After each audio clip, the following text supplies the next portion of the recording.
Recording stopped.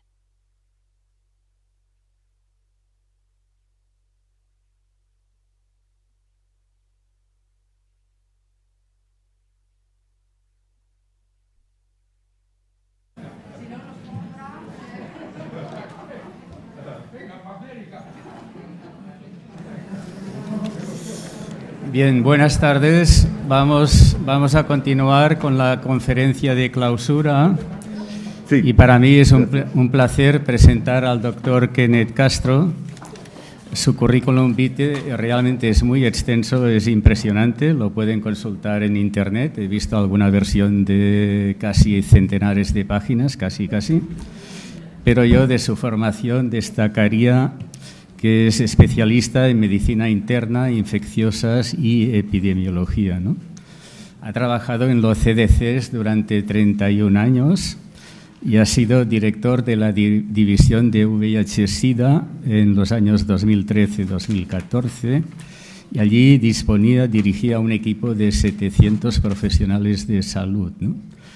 Con un presupuesto anual que nosotros veremos siempre con sana envidia de $700 millones. Y también fue director de la división de eliminación de la tuberculosis durante 20 años, desde el 93 hasta el 2013. En aquel momento se consiguió que la tuberculosis presentara en Estados Unidos la más baja incidencia de todos aquellos años y consiguió mejorar mucho la coordinación desde aquellos servicios centrales con los departamentos de salud pública local y con los departamentos de salud pública del Estado, ¿no? También con la buena coordinación consiguió con instituciones académicas, con sociedades científicas, etcétera, ¿no? Impulsó políticas basadas en la evidencia que fueron útiles no solamente para la prevención y control de la tuberculosis en Estados Unidos, sino yo creo para el resto del mundo. Y allí tuve la ocasión de visitar esta división por aquellos años y me llamó la atención la gran cantidad de personal de que afortunadamente disponían, que eran como de 300 personas, para una cifra de enfermos 300 profesionales de salud, para una cifra para Estados Unidos que era muy parecida a la que había de casos en España, ¿no? La gran diferencia aquí a nivel central es que como mucho había una persona trabajando en tuberculosis, ¿no? O sea, así nos ha ido, ¿no? Históricamente, ¿no? Bueno, actualmente es profesor de salud global, de epidemiología y de enfermedades infecciosas en la Universidad Emory de Atlanta y en USAID, que es la Agencia de Estados Unidos para el Desarrollo Internacional.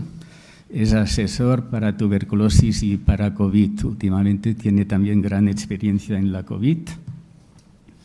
Y te agradecemos una vez más tu participación en estas jornadas, presentando este año sobre paralelismos, diferencias y lecciones mutuas entre tuberculosis y COVID-19.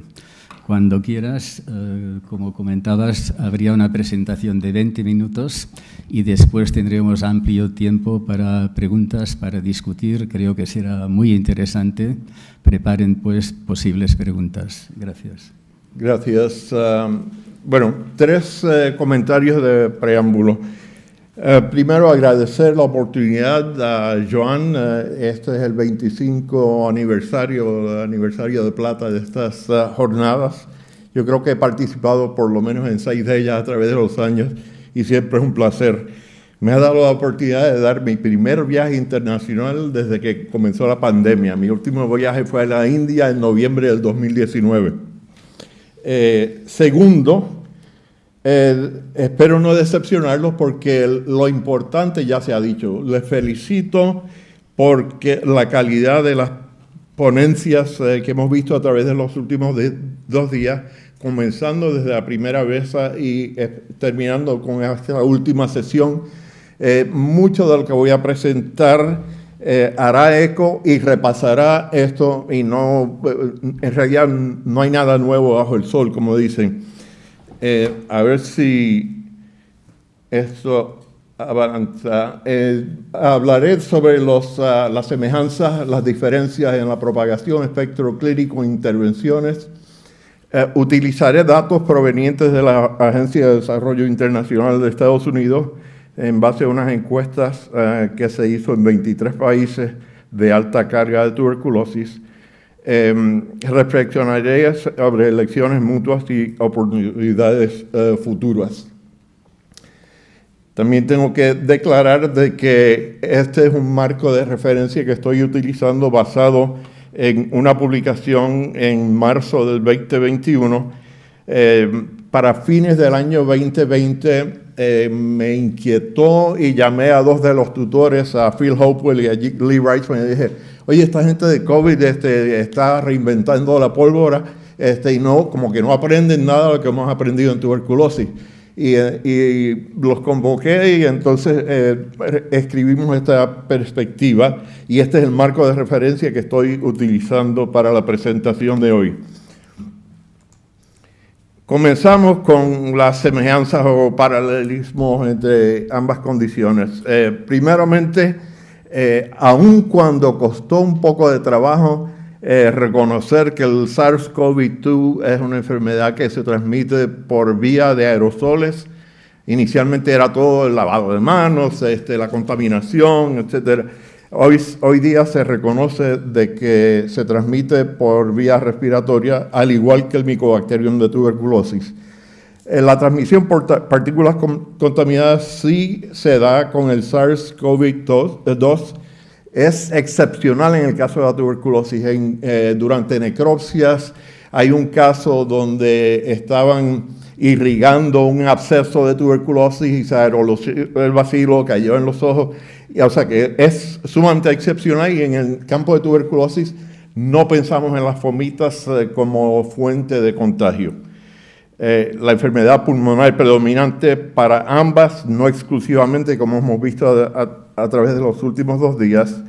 La búsqueda de casos con métodos rápidos de laboratorio para el diagnóstico usando el PCR se está dando para ambas, hemos escuchado también. Para ambas se usa la investigación en el ámbito de COVID, se la ha llamado rastreo de contactos. Para ambas se usa el aislamiento y confinamiento, especialmente durante la fase infecciosa. Yo incluyo con apoyo psicosocial. Cuando hay ausencia de ese apoyo psicosocial, no nos resulta bien el aislamiento ni el confinamiento. Y lo hemos visto como sociedades que han padecido de los cierres, nos ha costado mucho trabajo.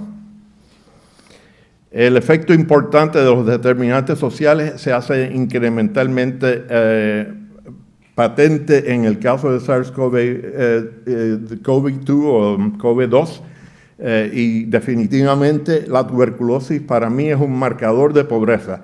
Yo le invito a que mire cualquier parte del mundo las tasas de tuberculosis de hecho, una de las charlas, de las presentaciones mostraba la correlación entre el ingreso y la incidencia de tuberculosis, que es una relación indirecta. La prevención por ventilación y uso de equipo de protección personal se utiliza para ambas. De hecho, en el ámbito de tuberculosis hemos tenido los parámetros de los controles administrativos, de ventilación y el uso de mascarillas. En el caso de tuberculosis se le educaba al paciente si va a toser, póngase un pañuelo en la boca. El profesional médico que trabaja especialmente en el ámbito de tuberculosis multidrogas resistente se le recomendaba el uso de un cubrebocas de tipo N95 y también con sello facial. Yo por la barba no logro el sello facial idóneo, pero eso se reconocía ya desde la tuberculosis y mírenos a todos aquí usando el cubrebocas. Diferencias entre estas enfermedades. El periodo de incubación es prolongado para la tuberculosis, es muy corto para el SARS. De 2 a 12 semanas para desarrollar el marcador de infección tuberculosa latente, bien sea por el PPD o por el IGRA, para desarrollar tuberculosis activa en adultos sería un mínimo de 3 meses a 9 meses y obviamente hasta hay un periodo de latencia y pudiera desarrollar una tuberculosis activa en la vejez más adelante. En el caso del SARS es de 2 a 14 días. El tiempo de exposición para el contagio es mucho más largo para tuberculosis. Se estima de que se requiere al menos 8 horas o días y en el caso del SARS pudiera ser más de 15 minutos. Aunque yo personalmente creo que requiere un poco más, pero todavía seguimos aprendiendo. Vacunación, y he puesto entre paréntesis la eficacia. Este año se cumplen 100 años de la maldita BCG, que todavía seguimos utilizando y no tenemos vacunas nuevas. Sí protege a los infantes. 70 a 80% de prevención de tuberculosis diseminada, meningea y muertes.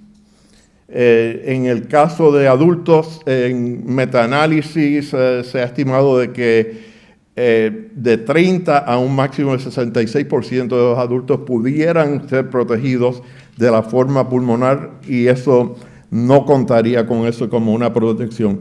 Sin embargo, en el SARS tenemos ya una serie de vacunas donde la eficacia de vacuna va de 72 a 96%. Yo he estado utilizando aquí las vacunas que están aprobadas en Estados Unidos. Reconozco que hay Sinopharm y hay varias otras, pero AstraZeneca, la Johnson & Johnson, Pfizer y Moderna. Yo tengo mis 3 dosis de la Pfizer. El tratamiento, incluyendo de cepas resistentes, desconocemos de qué es lo que va a pasar con las variantes. Pongo aquí los esquemas de tratamiento que han escuchado a través de los últimos 2 días y Pepe Caminero dio una charla magistral al respecto. En el caso del SARS hemos utilizado los anticuerpos monoclonales como el baricitinib, antivíricos intravenosos como es el remdesivir y están bajo estudio antivíricos por vía oral que yo espero que estén disponibles próximamente, el molnupiravir. No ha sido aprobado todavía. Tengo entendido que el Reino Unido ha aprobado de forma Emergency Use Authority el Paxlovid, que es una combinación de ritonavir y este otro que tiene un número asociado a él. La vigilancia activa, bueno, yo escribí anual con una N, pero el ordenador me lo corrigió al inglés, no sé por qué. La vigilancia activa de tuberculosis se hace anual o trimestral, especialmente en los ámbitos donde se hace el estudio de cohorte de forma trimestral, que es idóneo. En el caso del SARS, diariamente yo veo una gráfica nueva. O sea que tengan esto muy en cuenta porque yo no creo que deberíamos seguir aceptando un reporte anual de la OMS en cuanto a tuberculosis.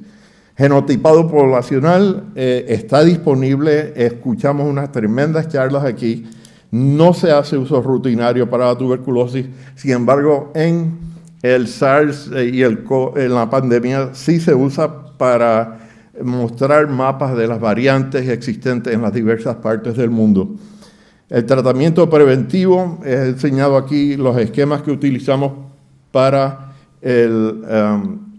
la tuberculosis latente.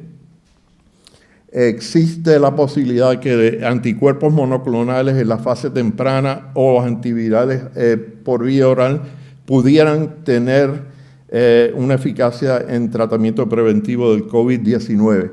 Uso signos de interrogación porque eso todavía sigue bajo estudio. Paso ahora a las encuestas que le mencioné que se hicieron en 23 países con alta carga de tuberculosis y que reciben apoyo bilateral de la Agencia de Desarrollo Internacional estadounidense conocida como USAID.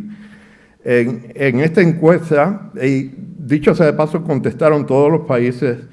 Se vio que 83% de estos países la dotación del personal salubrista se redujo, como se ha demostrado aquí también en España, porque ese personal se utilizó y se reasignó. Yo mismo trabajé 12 semanas en la respuesta de COVID en Estados Unidos.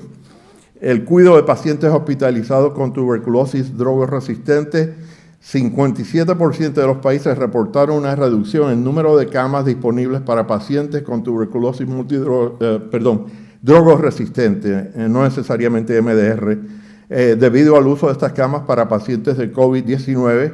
En clínicas ambulatorias se cerraron y hemos nuevamente escuchado, no estoy diciendo nada nuevo. Los fondos para tuberculosis se reasignaron. Yo estaba al borde estaba apoyando el país de Botsuana para hacer la primera encuesta nacional de tuberculosis y ya habíamos obtenido la aprobación, todo iba de camino, tenían los camiones con radiografía, el GeneXpert. Me llamaron y me dijeron, ese presupuesto ya no existe para tuberculosis, se lo asignaron a COVID y no sabemos si se hará esa encuesta que se venía ya planeando hacía más de 2 años. Y esto se ha visto en muchas otras partes del mundo, que ese presupuesto ha sido redirigido y es un presupuesto que no ha sido tan favorable para el caso de la tuberculosis. Seguimos con otras partes de la encuesta. En la mitad de los países no reportó sobre esta pregunta, pero el equipo fue desviado en las siguientes proporciones. Menos del 5% Malawi, la República Democrática del Congo, Nigeria, Uganda y las Filipinas. De 6 a 10% en Afganistán, Bangladesh y Zambia. Y de 11 al 25% en Mozambique, Birmania y Zimbabue, donde la maquinaria de GeneXpert se utilizó, en vez de para el diagnóstico de tuberculosis, se utilizó el cartridge de SARS-CoV-2. La otra cara de esa moneda es que en muchos lugares se compró más maquinaria y yo espero que a medida que merme la pandemia, esa maquinaria quede detrás y podamos reinstituir el uso del diagnóstico de tuberculosis en estos países. Y de hecho he escuchado excelentes comentarios de ustedes en la participación en los últimos 2 días, donde se reconoce que paradójicamente en muchos países de recursos bajos hay disponibilidad de estos métodos diagnósticos. En muchos países como lo es España, otras partes de Europa, todavía nos cuesta trabajo obtener acceso a estas técnicas. Hay otra metodología que desarrollaron en la India y ha sido aprobada por la OMS, es el MolBio TrueNAT, y ellos también han desarrollado un esquema para diagnosticar el COVID.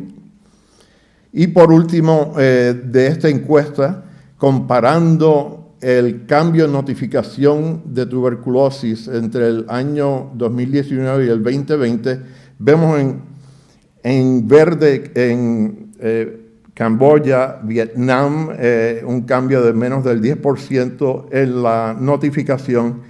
En amarillo, los países de Uganda, Malawi, Kenia, Zambia, Afganistán y Zimbabue, un cambio de 10 a 25%, y en rojo, los países de Ucrania, Bangladesh, Filipinas e Indonesia, un cambio de más de 25% en la notificación de casos de tuberculosis durante este año.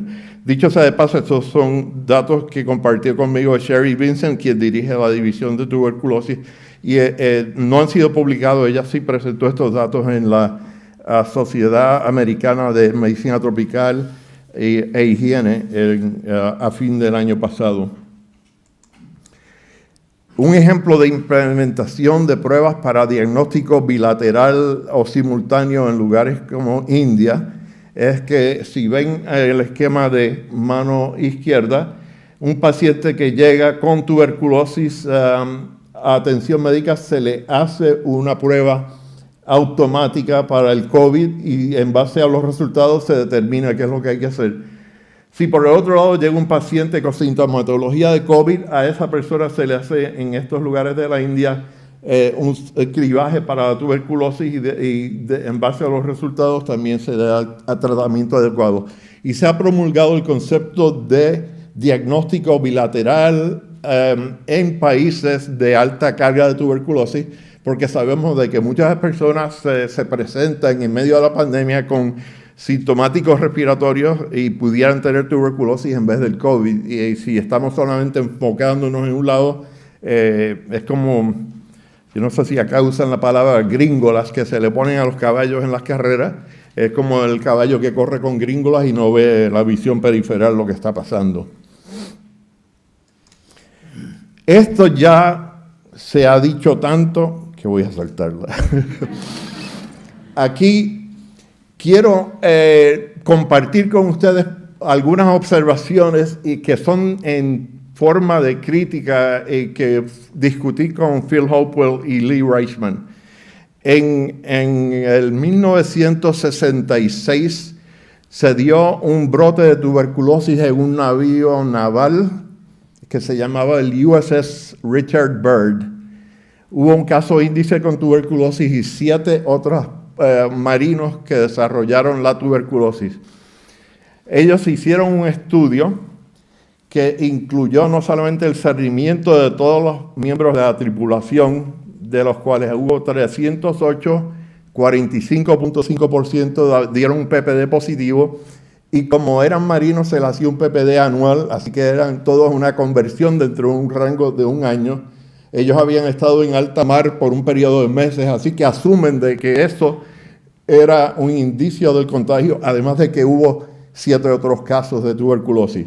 Pero lo que muestro aquí es que no solamente demuestran esos datos epidemiológicos, ellos se tomaron la molestia de mapear el alojamiento de la tripulación, y vemos aquí como en este camarote, y dicho sea de paso, estas son literas de 3 niveles, o sea que esto es bastante hacinado. En negro vemos personas que dieron PPD positivo, en la cruz son personas con tuberculosis activa. Vemos como 6 de los 7 casos de tuberculosis activa estaban en la misma cabina. Y en otra cabina donde hubo el 7º caso y varias otras personas infectadas, compartía la fuente de aire que he mostrado aquí con el asterisco con esta otra cabina. Ese tipo de estudio no lo he visto hecho para el COVID, a pesar de que se dio en Estados Unidos un brote en otro navío naval, perdonen la redundancia, pero el US Navy, el Theodore Roosevelt, donde más de una tercera parte de la tripulación dio positivo, y yo seguía sediento de ver datos como estos y nunca lo sacaron. Desaprovecharon la oportunidad. Otro ejemplo de tuberculosis, este fue un estudio que yo me había involucrado, donde en un vuelo de más de 8 horas salieron personas con tuberculosis, y entonces se muestra el diagrama, dónde estaban ubicados, el tiempo, persona y lugar. Es parte de ese estudio, no es solamente tanto por ciento dieron positivo, etc. Y esto, a forma nuevamente de crítica, en la forma que he visto que se están llevando a cabo muchos de los estudios del COVID rápidamente, pero y careciendo de detalles. Este otro es un diagrama donde se utilizó las redes sociales. Hay un mapeo de redes sociales que se ha ido utilizando para ETS y en tuberculosis, y ha sido muy útil, y yo quisiera ver también más de esto en los estudios de COVID para entender mejor cuáles son las características que promueven la transmisión del COVID, para entonces hacer el frente debido. Esto de todos tener que usar mascarilla en todo tiempo y en todo lugar se me hace un poco una respuesta exagerada, porque desconocemos de esos detalles. Sin embargo, yo me pongo la mascarilla cuando voy de regreso para Estados Unidos, la tendré puesta durante el vuelo de 8 horas de París a Atlanta. Aquí también ustedes tendrán acceso a al PowerPoint, pero he puesto todas las referencias. Este fue un estudio que me llamó mucho la atención en un restaurante de la China, donde mostraron cómo el sistema de aire acondicionado contribuyó a la transmisión del virus del COVID. Aquí vemos un mapa del restaurante y las personas, el caso índice y otras personas que quedaron infectadas y el flujo del aire acondicionado. Yo aplaudí este artículo y quisiera ver más de estos. Sin embargo, ya les mencioné la ausencia de este tipo de estudio en el Theodore Roosevelt, en el crucero Princess Diamond, en instalaciones de cuidado de largo plazo, donde contribuyen con 6% de los casos de COVID en Estados Unidos y 38% de las muertes. Hemos visto en escuelas y campamentos nuevamente un cribaje, tanto por ciento positivo, pero no me enseñan dónde estaban ubicados. Y aquí tienen las referencias. Hemos visto hoy muy bien presentado el uso del video DOT. Además, existen otras plataformas digitales. Recientemente estuve en Washington, D.C.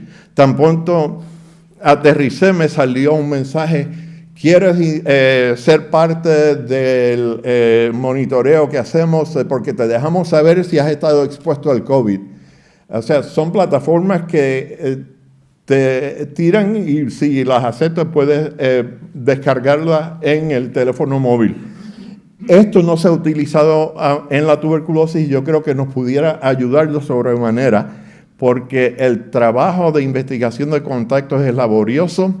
No siempre las personas recuerdan dónde han estado, con quién han estado, y yo quisiera vernos usar mejor este tipo de plataformas. Este es un diagrama que he bajado de internet, donde muestra cómo varios países están usando diversas aplicaciones. La funcionalidad principal, vemos que la gran mayoría es para el rastreo de contactos, otras para reporte médico no necesariamente específico para COVID, para diagnóstico en la casa con pruebas, y entonces vemos el origen de esto, si es el gobierno, privado, etc. Y estas son oportunidades que nos tenemos ahora a la mano y nos corresponde aprovecharlas. Para terminar, comparto lo que desde mi perspectiva son las oportunidades futuras. Comienzo con esta última: utilizar las plataformas de laboratorio que faciliten pruebas simultáneas para COVID-19 y tuberculosis, al igual que otras enfermedades respiratorias. Como médico infectólogo, cuando me llega un paciente sintomático respiratorio, el paciente quiere que se le diagnostique. Él no le interesa que sea un especialista en tuberculosis y quiere ser atendido de la mejor manera posible. Y creo que ha llegado el momento de establecer, de hecho, para mí lo idóneo sería un ensayo tipo multiplex, donde no dependemos de que el médico tenga que siempre tener un diagnóstico diferencial o una enfermera que se encuentra con ese paciente, sino que recoger la muestra, enviarla al laboratorio y decirle: estas son los diagnósticos probables. Teniendo muy en cuenta lo que bien se ha dicho sobre la prevalencia de las condiciones en la población, el valor predictivo negativo y el valor predictivo positivo, pero ya es tiempo de que hagamos mucho mejor trabajo del que hemos hecho. Ya aludí a la vigilancia activa y a tiempo real que quiero ver en la tuberculosis. Esto de que esperar un año en lo que me siguen saliendo canas y me entero qué ha pasado con la tuberculosis, no creo que es aceptable. Monitorear de forma virtual el tratamiento de pacientes utilizando estas plataformas. La importancia de medidas para prevenir infecciones respiratorias en lugares de trabajo y protección del personal y empleado, especialmente investigando la función de los sistemas de ventilación para prevenir el COVID y otras condiciones respiratorias. He visto de una manera insólita cómo la voluntad política, acompañada de inversiones, han logrado en menos de un año, ya yo tengo 3 vacunas sumamente efectivas, 3 dosis de la misma vacuna sumamente efectivas, y estas inversiones tendrán que ser sostenidas a largo plazo. Y debemos hacer otras condiciones médicas donde hemos subinvertido por tanto tiempo beneficiarias de esto. investigar las pruebas rápidas disponibles en la población afectada, vigilancia de genotipos. Yo creo, para mi parecer, humildemente digo, debe existir la vigilancia de genotipos a nivel poblacional para la tuberculosis, para entender la dinámica de transmisión y abordarlo debidamente. No quiero escuchar más excusas de por qué no se puede hacer, porque ya el COVID nos ha mostrado que estamos dispuestos a gastar millares de dólares para lograr lo que queremos.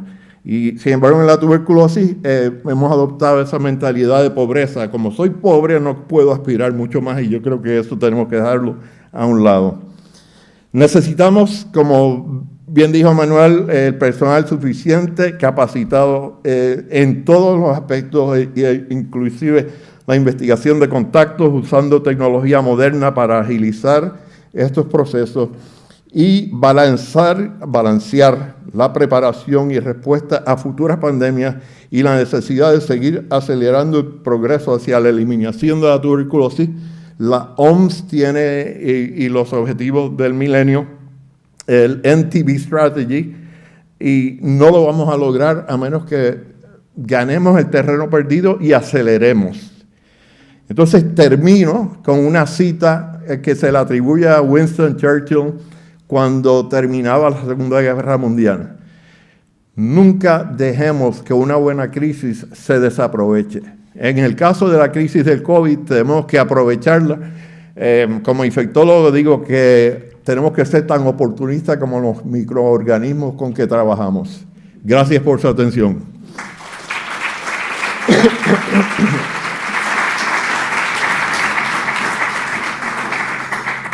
Muy bien, muchas gracias. Muy interesante. Has comentado 7 oportunidades que debemos tener muy en cuenta a partir de ahora mismo, ¿no? Si hay preguntas cortas, si puede ser.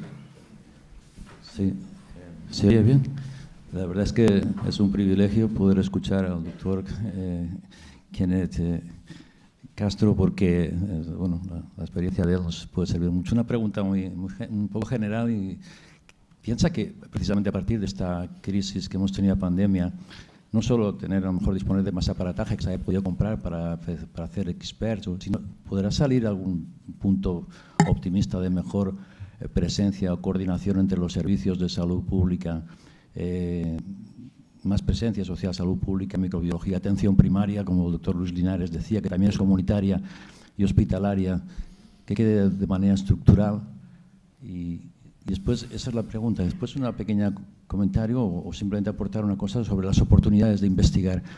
Ya en diciembre, en los brotes que hemos tenido muchísimos brotes desde salud pública, los hemos estudiado, epidemiología, y en diciembre en Castellón, aprovechando un proyecto que había de Air COVID en interiores y exteriores, yo les propuse utilizar las bombas de aspiración para ver si estaba el virus en aire. Hablo del año pasado, del 2020, cuando sospechábamos que había transmisión por aerosol en interiores, colocando estos filtros, que los ponía yo mismo, entre 2 y 3 metros de altura. En un barco hubo un brote, y cuando llevábamos cierta experiencia con residencias de ancianos en las que se detectaban brotes explosivos en salas comunes, también vimos que en el barco efectivamente no hacía falta coincidir las personas, sino simplemente cuando iban en un espacio y volvían después, el filtro era positivo y se transmitía. Pero la pregunta era la primera, que es más importante.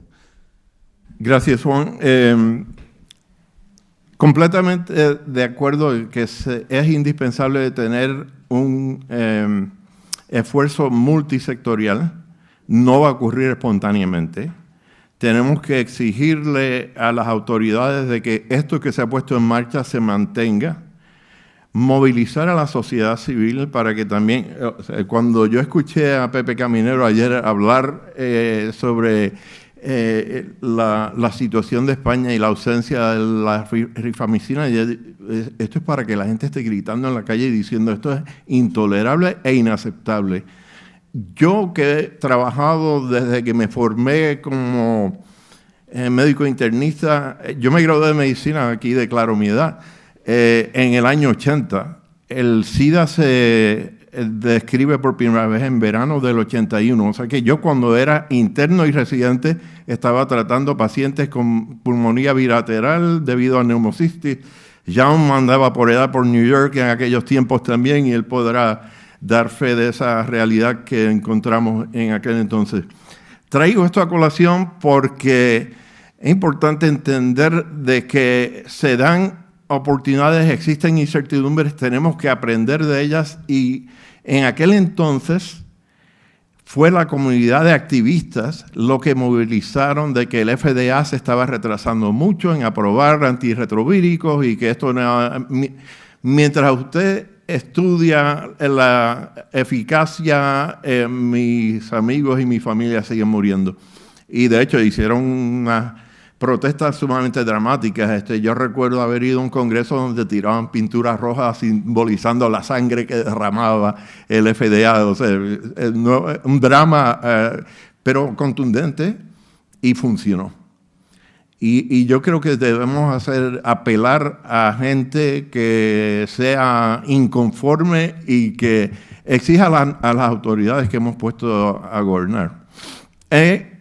También hay que involucrar al sector privado, que no se laven las manos. El sector privado es parte de la respuesta, y de hecho la operación en Estados Unidos que se le llamó Warp Speed para el desarrollo de la vacuna fue parte de un esfuerzo aunado de los institutos nacionales de salud con las industrias farmacéuticas, donde desde que se veía algo prometedor se comprometían a comprar dosis futuras de algo incierto. Era un riesgo, pero sin embargo, para poner en marcha la producción rápida, y yo creo que son modelos diferentes, esquemas y paradigmas diferentes a los que estamos usados y que tendremos que tener muy en cuenta.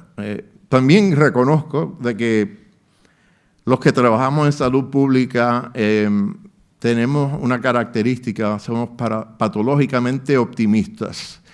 Si dejamos de serlo, empaquemos y vayámonos a nuestra casa. O sea, hay que seguir dando la cara y exigiendo. Muy bien, ¿más preguntas? Creo que bueno, allí hay una pregunta. Muchas gracias por la charla. En otros foros, aquí. Sí. En otros foros y gracias a los estudios de epidemiología molecular se han descrito casos probablemente anecdóticos de transmisión de tuberculosis cuando se trazan los contactos con mucho menos de las 8 horas que usted escribía en su tabla. Definitivamente. ¿Hasta qué punto esto es generalizable y nos puede cambiar el paradigma en los estudios de contactos, por ejemplo? Gracias por la observación, porque estoy completamente de acuerdo de que aun cuando hablamos de periodos de exposición prolongados son necesarios para la tuberculosis, hemos visto varios brotes. Pero muchas veces en estos brotes hay que estudiar, bueno, cuál era la característica clínica, cuál era la carga bacilar, cuál era el medio ambiente, la ventilación. O sea, a usted me encierra en la cabina donde está la gente allá atrás con un bacilífero por 20 minutos y quedo infectado con toda probabilidad, porque me imagino que la ventilación no es muy buena allí. ¿Cuán generalizable es esto? Por eso hay que seguir con estos estudios. Y en Estados Unidos se está utilizando el genotipado universal o poblacional, y hemos aprendido de que 3/4 partes de los casos de tuberculosis, que hay casi 9.800 anuales, como 75% son reactivación de una tuberculosis latente, y el otro 25% parece que ser transmisión activa en la comunidad. Y entonces eso permite uno hacerle frente a esas situaciones de transmisión activa. Pero gracias por la salvedad, porque lo peor que podemos hacer es ser muy dogmáticos. Yo incluí por conveniencia que se acepta que son más de 8 horas, pero existen otros estudios que demuestran que puede ser menos. Otra pregunta aquí. Sí. Bueno, soy María Teresa Tórtola. Bueno, ha sido muy interesante la charla y desde luego yo creo que parece mentira, pero todavía hay que aprender a hacer bien los trabajos, porque como muy bien ha expuesto, hay estudios epidemiológicos súper bien hechos que ahora, con la inmediatez, eso se está perdiendo. Sí. Entonces, quizás también, debido a las características del microorganismo, como es la tuberculosis, esa inmediatez que tiene el coronavirus no lo tiene la tuberculosis. Es decir, como una persona se infecta y suele tener cargas virales tan elevadas, es muy fácil el hacer estudios de filogenia y poder saber de dónde vienen todos los contactos. Sin embargo, con Mycobacterium tuberculosis, debido a la poca carga bacilar en determinados países y segundo, a las características de la pared de la micobacteria, yo creo que todavía se tiene que avanzar mucho en poder hacer unas buenas extracciones de ADN para tener esa inmediatez que carecemos en comparación con los virus. Y entonces, desde luego, que hay que aprovechar esta situación, estoy completamente de acuerdo porque estoy segura de que hay muchos mecanismos para mejorar lo que estamos haciendo en tuberculosis. Sí. Y luego tenemos la mentalidad esa de pobres, es verdad, no sé por qué, pero parece que la gente que llegamos a tuberculosis somos los pobrecillos de todo el laboratorio. Y cuando vas a gastar algo te lo piensas muchísimo y no piensas. Ahora, cuando ha habido esto, es cuando te has dado cuenta de la dimensión de dónde se puede sacar el dinero. Gracias, María Teresa. Un comentario. Hay tecnología que ha evolucionado en el CDC, está ofertando para las personas con tuberculosis la disponibilidad de un servicio que se le llaman MDDR, Molecular Detection of Drug Resistance. Inicialmente requerían un aislado de la micobacteria. Hoy día, después de haber establecido la prueba de principio, aceptan un sedimento de un ultracentrifugado y de ahí se le hace el genotipo para detección de la bacteria y de los mutantes que pudieran conferir resistencia. Y con el Whole Genome Sequencing, Next Generation Sequencing, ya todo esto, y no solamente se facilitan las pruebas, pero se van abaratando también.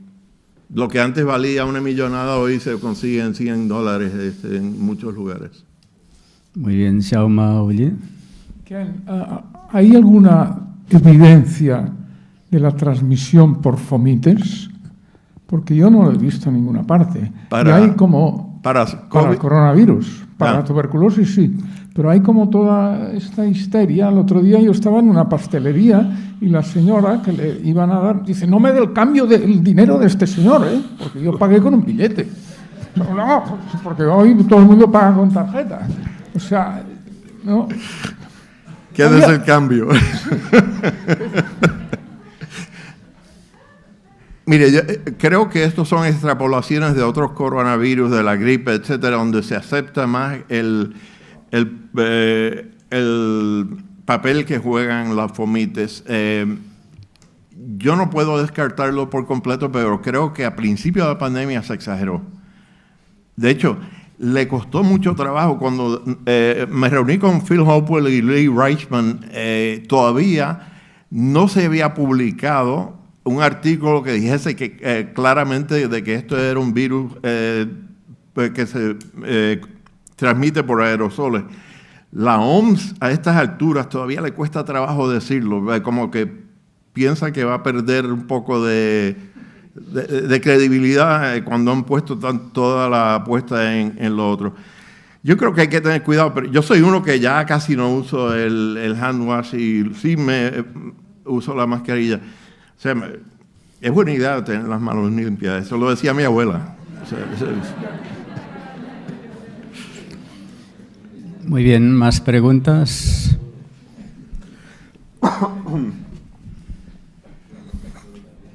Sí.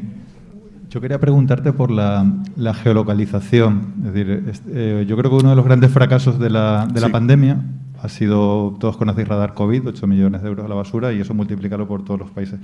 Yo en mi línea de trabajo está un poco la geolocalización de lo que estamos haciendo. Yo creo que la tuberculosis es la enfermedad ideal para geolocalizar. Todos tenemos un móvil, nos habéis puesto una entrada que estamos todos geolocalizados. Si superamos la protección de datos, quería preguntarte cómo está el tema ahí al respecto, porque yo creo que el campo de avance de la tuberculosis va por ahí, ¿no? Sí, va un poco lento. En Estados Unidos se ha utilizado un sistema cuasi geolocalización, o sea, dónde vive la persona y en qué lugar están los otros pacientes con tuberculosis, pero no se ha utilizado el móvil. Y uno de los impedimentos es precisamente lo que acabas de decir, el temor a perder la privacidad. Sin embargo, yo le puedo enseñar cómo a mi móvil me tiran anuncios de usted ha estado en esta tienda y tenemos un especial. Pero ¿y cómo se han enterado? Porque saben dónde estoy. O sea, tenemos unos artificios en cuanto a salud. Exigimos una privacidad que no exigimos para el resto de lo que hacemos cotidianamente con nuestras vidas. Y yo creo que hay que decir, bueno, al pan, pan y al vino, vino. Hoy cualquier compañía telefónica sabe más de nosotros que... Definitivamente. Entonces, realmente, cuando hablamos de One Health, de trabajar en equipo, pues a lo mejor los equipos tienen que empezar a ser multidisciplinares hacia ingeniería, hacia otra serie de cosas que están ahí para ayudarnos, ¿no? Yo creo que no hay un gran proyecto mundial en eso, ¿no?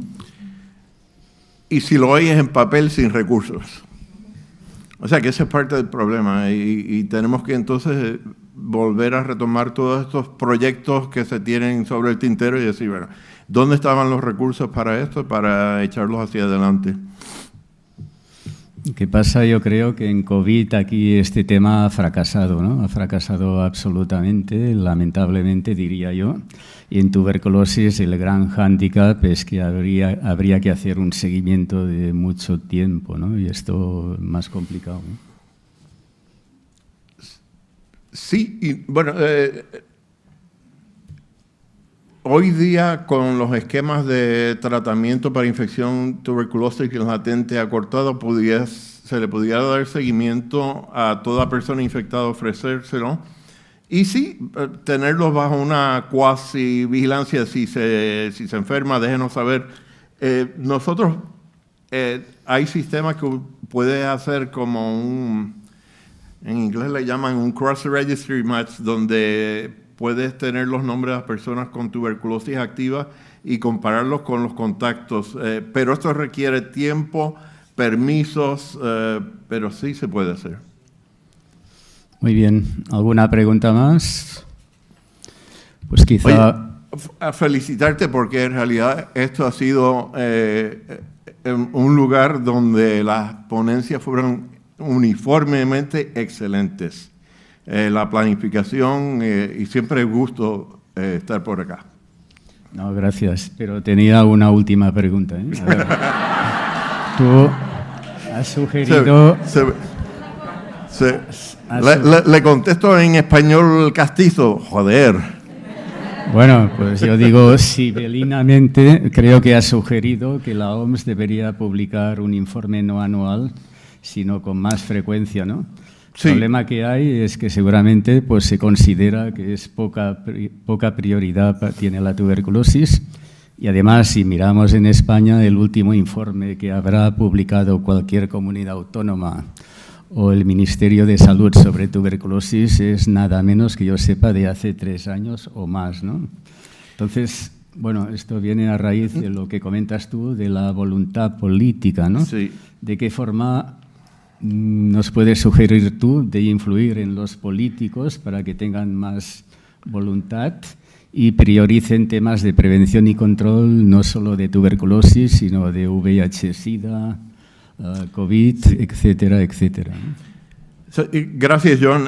De hecho, un destello de esperanza es que ya el Programa Global de Tuberculosis de la OMS ha pedido a varios países que reporten de forma mensual y varios países se han ofrecido de voluntarios para comenzar esto.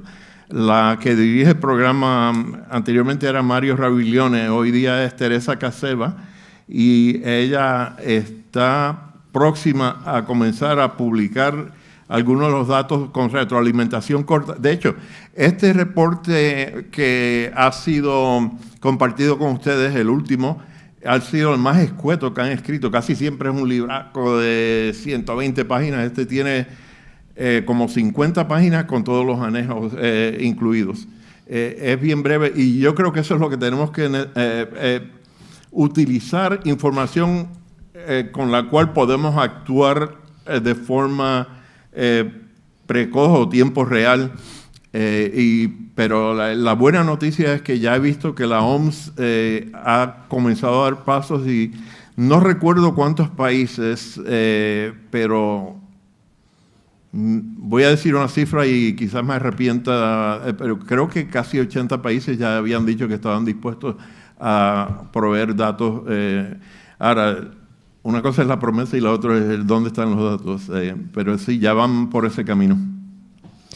Muy bien, pues finalizamos estas 25 jornadas internacionales de tuberculosis con el agradecimiento de la Fundación de la Unidad de Investigación de Tuberculosis a mucha gente, ¿no? Por ejemplo, los 853 inscritos de 23 países vía presencial o vía webinar, ¿no? Bueno, las entidades participantes y las que han patrocinado, que han posibilitado que este congreso pudiera ser de forma gratuita, lo que creo que en el momento actual ha sido muy positivo, ¿no? Evidentemente, a todos los que han presentado ponencias y a los que han moderado sesiones también, ¿no? A los que han contribuido al buen desarrollo de estas jornadas, sin olvidar a la secretaria Carmen, que de forma muy eficaz desde hace ya, yo creo que 20 años o más, pues viene colaborando con la organización de estas jornadas, ¿no? También recordar que el año próximo organizamos, pues en marzo, la sesión del Día Mundial de la Tuberculosis, en mayo-junio las jornadas que también serán internacionales de enfermedades emergentes. En principio, un día estará dedicado a la COVID y el otro día a problemas emergentes que hayan surgido. Y, por supuesto, pues sería ya dentro de un año 26 jornadas internacionales de tuberculosis. Les esperamos, pues. Muchas gracias y hasta pronto, ¿no?